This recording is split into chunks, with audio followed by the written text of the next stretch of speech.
Welcome to the Value Telling Podcast, where we talk to some amazing people about all aspects of their persuasive process and decision winning. We cover off what value telling content really is and why it plays an essential role in winning decisions, like securing that dream job, getting that buy-in from that hard-to-please client, winning a place on that PSL after a tough tender process, and so much more. At the heart of the podcast is celebrating all the great things people do to understand and deliver a high persuasive performance and what it really means. I'm Matt Trainer, and I'm delighted to spend a few moments with some amazing people. I'm not a guru, but I'm an experienced business leader, and I've worked in, led and advised hundreds of companies and thousands of people over the last 20 years. I've picked up a thing or two along the way.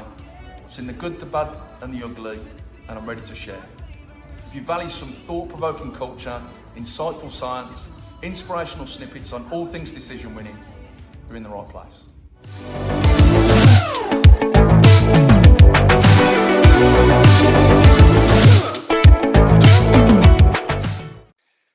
So my guest today is a business leader within the recruitment industry, focused on infrastructure, construction and data center sectors. He supported clients and candidates and many employees over the 10 years he's spent in that industry and has driven growth year on year. So it's definitely not his first rodeo. He's a passion for progress, and I'm really excited to get an insight into his world. So I'm delighted to welcome to the Value Telling Podcast, Joe Wilson. Joe, welcome.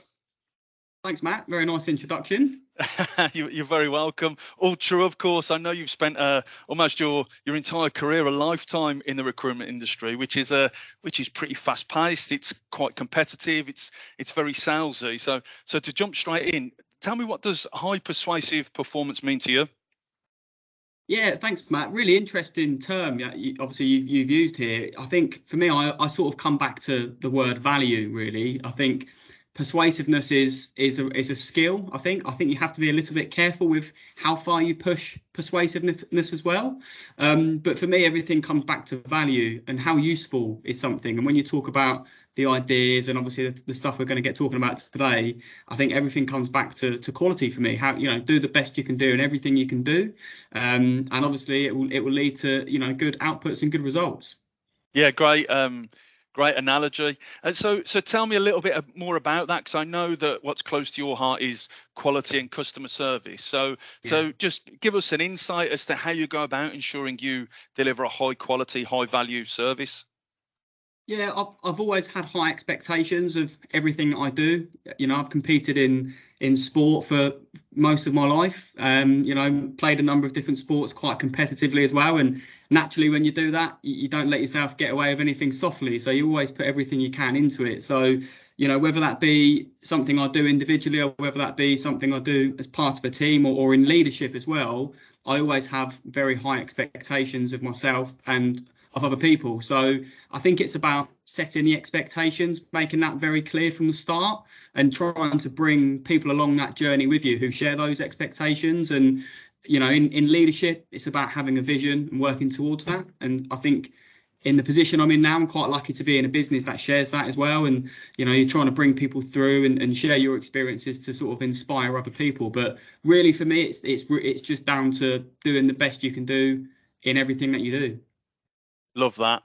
And I know we've spoken in a previous life about the value and importance of mindset. So how important is that for you, and how important is it in trying to deliver a high persuasive performance? Yeah, I think most people would probably describe me as having a growth mindset. I think it's quite obvious to somebody in my position, where 12 years in recruitment, in the position I'm in now, you've got to constantly ask yourself what's next and how can we overcome these challenges. So I've absolutely got a growth mindset. I always have done. I don't get put off by challenges. I don't get concerned too much about bumps in the road. In fact, they probably inspire me. They probably spur me on. You listen to a lot of different podcasts these days, and a lot of high performing people in many different industries are all actually motivated by challenges. So I feel like I've got a growth mindset. I think when you link that back to value telling and persuasiveness, it all comes back to using your experiences to overcome those challenges and to be creative, to be innovative, and to draw on other people's experiences as well. You're never going to be able to solve every problem yourself. I think it's great to to build a network and a connection of people that you can liaise with to overcome challenges. So having a growth mindset for me is all about what's next. You know, we hit certain milestones, we grow, we deliver, but then it's a case of, okay, where else can we go? What else can we do? What's the next challenge for us? And then finding your way there and building that route is around bringing a group of people together and sharing ideas and saying, great, that's the new destination. Let's work together to achieve it. Brilliant. And what do you do when you come across someone that you're trying to inspire and influence to buy into your vision, or buy into your methods, or even just buy into the notion of an open growth mindset, and they're perhaps not there yet? How do you bring them along with that journey and inspire them? Yeah, I mean, it's been a challenge of mine over the years. You know, it's very easy to just try and do things your way and tell people to do things your way, and everyone's going to, you know, jump on that bus with you and go on the journey. But it doesn't work that way. And I think when you listen to people like Simon Sinek, they'll always say you have to start with the why. You have to start with the why. So, you know, it for me, the journey I've been on and the experiences I've had have allowed me to really focus now on that authenticity piece. Dig into people's minds, find out their motivators, understand what gets them going, and use that to link together your vision, your aspirations, or the business aspirations to them. Everybody has a role to play in achieving that in part of a business. There's many different moving parts and many different cogs. So what I found is I have to be authentic. I can't create a story out of thin air and create a vision that nobody believes in and then trying to drive it, because authenticity will just fail. Nobody will really buy into it and there won't be much belief. So what I really try to do is win the hearts and the minds of people, get to understand them as people, get to understand what motivates them and what drives them, and really what they want to achieve. And then you find those connections, you find those similarities, and you bring them together. And that, for me, is how you can link persuasiveness into leadership as well. Yeah, and have you ever found yourself in a situation where perhaps the vision or the goals or the ambition are not authentic, and it hasn't been woven into the culture of the business, or has caught the hearts and minds, as you quite neatly said, of the guys and girls that are trying to deliver it? Have you been yourself in that situation?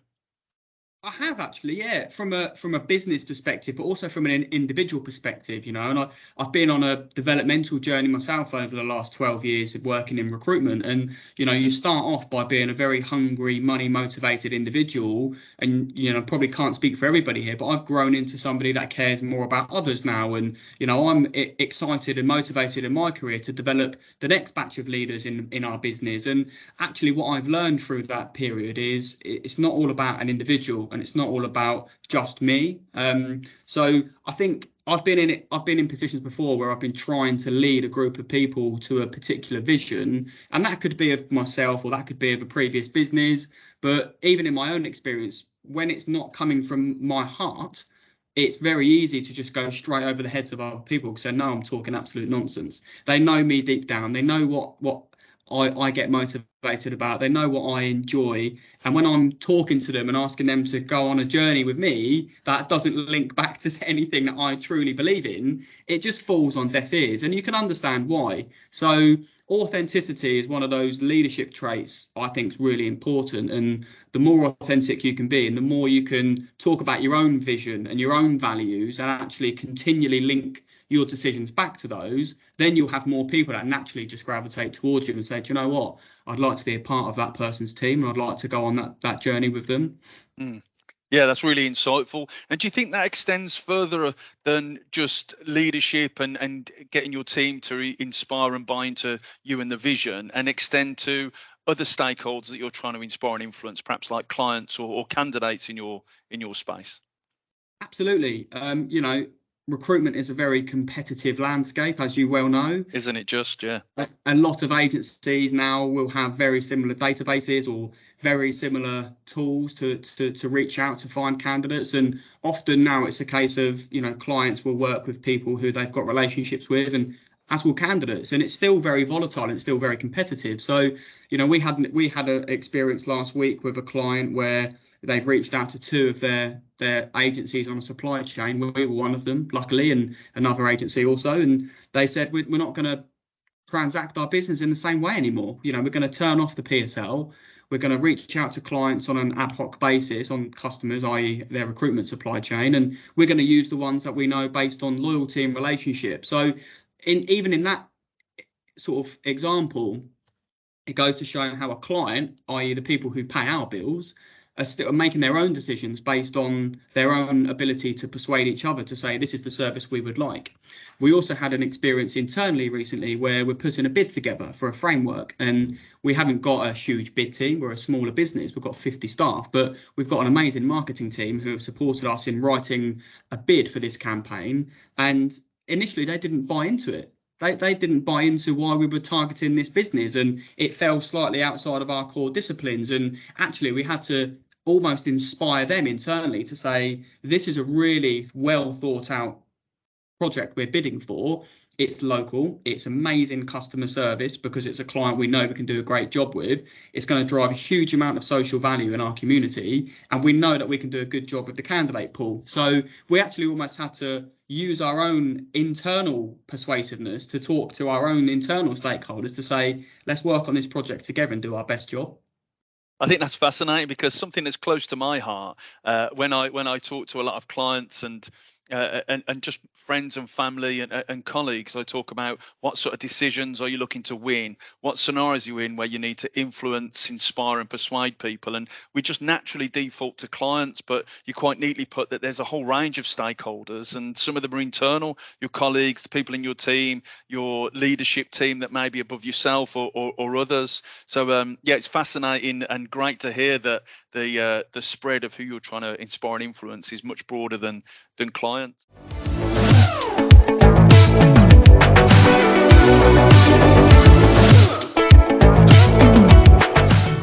There are lots of cool things happening in your company every day. As a leader, it's hard to keep track of the great things that happen, and remote work doesn't make it easier. Capturing and using this information, that we call value-telling content, is important, as it is needed to make a compelling bid, a sales pitch, deliver a performance review, and so much more. Blu-J can help supercharge your persuasive power by creating content that converts. Our platform works like a logbook that records the important stuff. Our powerful search makes it quick and easy to find what you need. Win more decisions with Blu-J. Book a call on our website and get a guided tour of what we do.